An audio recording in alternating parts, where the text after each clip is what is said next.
Welcome students of fifth same diploma engineering. তোমাদের fluid মেকানিক্সের group সিতে আছে ইম্প্যাক্ট অফ জেট। আজকে আমি ইম্প্যাক্ট অফ জেট স্টার্ট করছি।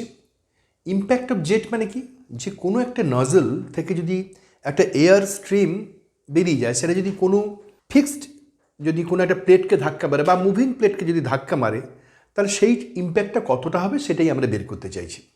তা ফার্স্ট আমরা বলছি এটা fixed flat plate inclined to the jet at theta degree angle, মানে এইটা একটা nozzle, this is a nozzle, এখান থেকে একটা জেট বেরোচ্ছে, ভেলোসিটি কত ভি ভেলোসিটি নিয়ে বেরোচ্ছে, সেইটার সঙ্গে একটা প্লেট থিটা অ্যাঙ্গেলে আছে, সেখানে ধাক্কা মারছে, কতটা ধাক্কা লাগবে সেটা আমরা বের করতে চাইছি। If the plate is inclined at an angle theta, the jet velocity can be resolved into two components. কি এই যে ভেলোসিটিটা, এটা দুটো পারপেন্ডিকুলার কম্পোনেন্ট, একটা এই কম্পোনেন্টটা হবে আরেকটা এই কম্পোনেন্টটা হবে। তাহলে এই কম্পোনেন্টটা কত হবে? ভি কস থিটা, এটা ভি সাইন থিটা। এটুকু বোঝা যাচ্ছে কিনা বলো, just geometry, V sine theta. তাহলে নর্মাল ফোর্স কোনটা না, এইটা, মানে এই প্লেটের সঙ্গে যে পারপেন্ডিকুলার যে ফোর্স, সেটাকে বলছি normal force. F N equal to mass of water, মানে যে পরিমাণ ওয়াটার মাস আছে, mass into change of velocity. কারণ আমরা ফোর্স সমান নিউটনের সেকেন্ড ল অফ মোশন থেকে আমরা কি জানি, যে rate of change of momentum is equal to force. তাহলে মোমেন্টাম কাকে বলে? Mass into velocity. তাহলে mass of water into change in velocity, that is change in momentum. তাহলে মাস অফ ওয়াটার কত হবে? মাস অফ ওয়াটার কত হবে? ওয়াটারের ডেন্সিটি বা লিকুইডের ডেন্সিটি, এবার cross sectional area of the nozzle বা জেটের, যে ওয়াটার জেটের যে এরিয়া দিয়ে যাচ্ছে, আর তার ভেলোসিটি। তাহলে রো এ ভি, এটা হলো মাস। আর এই নর্মাল দিকে ভেলোসিটি কত? ভেলোসিটি কম্পোনেন্টে ভি সাইন থিটা। ভেলোসিটিতে ধাক্কা মারার পর যখন একটা ফিক্সড প্লেট, মানে কি ওয়াটারের ভেলোসিটিও জিরো হয়ে যাচ্ছে, ধরে নেওয়া হয়। তাহলে ফাইনাল, এটা ছিল initial velocity, final velocity zero, minus করে দিলাম। তাহলে rho A V square sine theta, এটা হলো এফ এন। তাহলে এফ এন ইকুয়াল টু কত হলো? তাহলে আমরা আবার প্রথম থেকে বলছি, এই যে জেটটা, তার যে এরিয়া, ক্রস সেকশনাল এরিয়া, এটা তো একটা জেট, মানে কি, মানে একটা এরকম গোল ফুটো দিয়ে তো জল বেরোচ্ছে। তাহলে এই এরিয়াটা কত? এ, তাহলে এ ইন্টু ভেলোসিটি করলে কী পাবো? এ ইন্টু এ ভি করলে কী পাবো? তার ভলিউম পেয়ে যাবো। ভলিউমের সঙ্গে ডেন্সিটি গুণ করলে কী পাবো? মাস। রো এ ভি, এটা হচ্ছে mass. This is the mass of water issued by a nozzle. তাহলে এটা মাস, আর চেঞ্জ ইন ভেলোসিটি হচ্ছে ভি সাইন থিটা। এইটুকু বোঝা গেল। এইবার এই যে এফ এন, এই যে নর্মাল ফোর্স, একেও আমরা দুটো ভাগে ভাগ করতে পারি। এই যে নর্মাল ফোর্সটাকেও আমরা দুটো কম্পোনেন্টে ডিভাইড করতে পারি। নর্মাল ফোর্সটাকে দুটো কম্পোনেন্ট, ধরো নর্মাল ফোর্স এটা নর্মাল ফোর্স। তাহলে এর একটা কম্পোনেন্ট এক্সের দিকে যাবে, একটা কম্পোনেন্ট ওয়াই এর দিকে যাবে, ঠিক আছে? একটা কম্পোনেন্ট এক্সের দিকে, একটা ওয়াই এর দিকে। এক্সের দিকের কম্পোনেন্টটা কত? এটা যদি এন হয়, এটা যদি থিটা হয়, তাহলে এটা এফ এন কস থিটা, আর এইদিকে এফ এন সাইন থিটা। তাহলে এখানে লিখে নাও, the normal force is resolved into two components. তা দুটো কম্পোনেন্ট ভাগ আছে, একটা হচ্ছে এক্স কম্পোনেন্ট, তাহলে F X, this is F X, আর দিস ইজ এফ ওয়াই। তাহলে এফ এক্স ইকুয়াল টু কত হবে?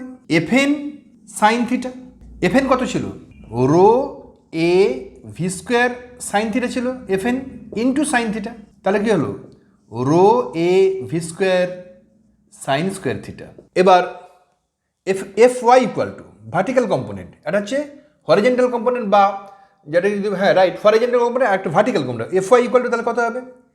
F N cos theta equal to rho A V square sine theta into cos theta. তাহলে এই sine theta into cos থিটাকে আমি যদি এটাকে two sine theta, half two sine theta cos theta যদি করে দিই, তাহলে সুবিধা হবে। দেখো, হাফ গুণ করে দাও, হাফ গুণ করে দিয়ে two sine theta cos theta করে দিলাম, আর এটা রো এ ভি স্কোয়ার যেমন আছে লিখে দাও, রো এ ভি স্কোয়ার যেমন আছে লিখে দিলাম। তাহলে এইটুকু পার্টকে কি লিখতে পারি? এইটুকু পার্টকে কি লিখতে পারি? Sine two theta.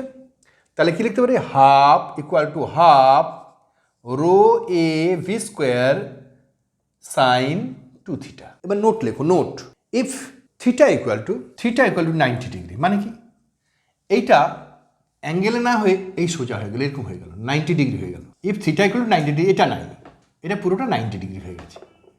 তাহলে if theta equal to 90 degree, F X equal to কত হবে? এফ এক্স ইকুয়াল টু কত হবে? এফ এক্স ছিল কত? Rho A V square sine 90 degree square sine 90 degree মানে কত 1, তাহলে rho A V square F X equal to, আর এফ ওয়াই ইকুয়াল টু কত হবে এফ এন কস থিটা, তাই তো কস 90 ডিগ্রি ভ্যালু কত 0, তাহলে কত হবে F N into 0 equal to 0, তাহলে ওয়াইটা হবে 0, এক্সটা হবে rho A V square. Next, এবার আমরা যদি ভাবি যে মুভিং প্লেট, মানে আমরা এত সময় বলছি না ফিক্সড ধরেছিলাম, প্লেটটা ফিক্সড, বাট প্লেটটাও মুভ করছে, তখন কি হবে impact of jet on moving plate. খুব সুন্দর জিনিস, এটা একটু বুঝে নাও। ধরো এখান থেকে একটা জেট বেরোচ্ছে, মানে জল বেরোচ্ছে বা যাই কোনো একটা লিকুইড জেট বেরোচ্ছে, আর এখানে একটা প্লেট আছে, যে প্লেটটা মুভ করছে, যে প্লেটটাও এই দিকে মুভ করছে, এইখান থেকে এইখানে চলে আসছে, যাই হোক প্লেটটা মুভ করছে, সেটা ইউ ভেলোসিটিতে মুভ করছে, আর এর অ্যাবসোলিউট ভেলোসিটি হচ্ছে ভি, ঠিক আছে, ওয়াটারের অ্যাবসোলিউট ভেলোসিটি হচ্ছে ভি। এবার এটাতে ধাক্কা মারছে, তার তখন কি ঘটনা ঘটবে? Consider the jet of water impinging on a moving plate, let V equal to absolute velocity of jet, u equal to velocity of plate, a equal to cross sectional area of jet। তাহলে কত হবে cross sectional of reason? তাহলে দেখো একটা জিনিস ভাবো, A V নিয়ে বেরোচ্ছে, কিন্তু এতে ভি নিয়ে ধাক্কা মারতে পারছে না। এখানে যখন ধাক্কা মারছে, এখানে যে জলটা গিয়ে পৌঁছাচ্ছে এও তো পিছিয়ে যাচ্ছে। তুমি যদি এইভাবে যাও ধাক্কা মারছো, এ যদি একটু পিছিয়ে যায় তাহলে কি কম ধাক্কা, যেমন আমরা ক্রিকেট বল ধরি, ক্রিকেট বল অনেক উঁচু থেকে আসছে, আমি যদি হাতটাকে সোজা রাখি কী হয়, হাতে অনেক কষ্ট হয়। আমি যদি হাতটাকে একটু নিচের দিকে নামিয়ে নিই ওই দিকে, তাতে কি হয় হাতে ধাক্কাটা কম লাগে। তাহলে এখানেও কী হবে, এটা যখন একই দিকে মুভ করছে, তাহলে এর গায়ে এই যে ওয়াটার জেটটা সেই একই ফোর্সে একই ভেলোসিটিতে ধাক্কা মারবে না। তাহলে ওয়াটার না জেট, আমি জেট বলে লিখি, jet impinging on the moving plate at relative velocity v minus u, always v is greater, কারণ এইটা যদি বেশি হয়ে যায় এর থেকে, একে কোনো দিন ছুতে পারবে না, ধাক্কাই মারতে পারবে না। তাহলে এটা বেশি এটা কম, তা যতটাই কম হোক তাহলে v minus u, this is the relative velocity, capital v minus u। তাহলে মাস অফ ওয়াটার কত হবে, rho density into A V minus U, এই মাসের ওয়াটারটা ধাক্কা মারছে ওখানে, তাহলে force exerted by the water jet equal to কত হবে, মাস ইন্টু চেঞ্জ ইন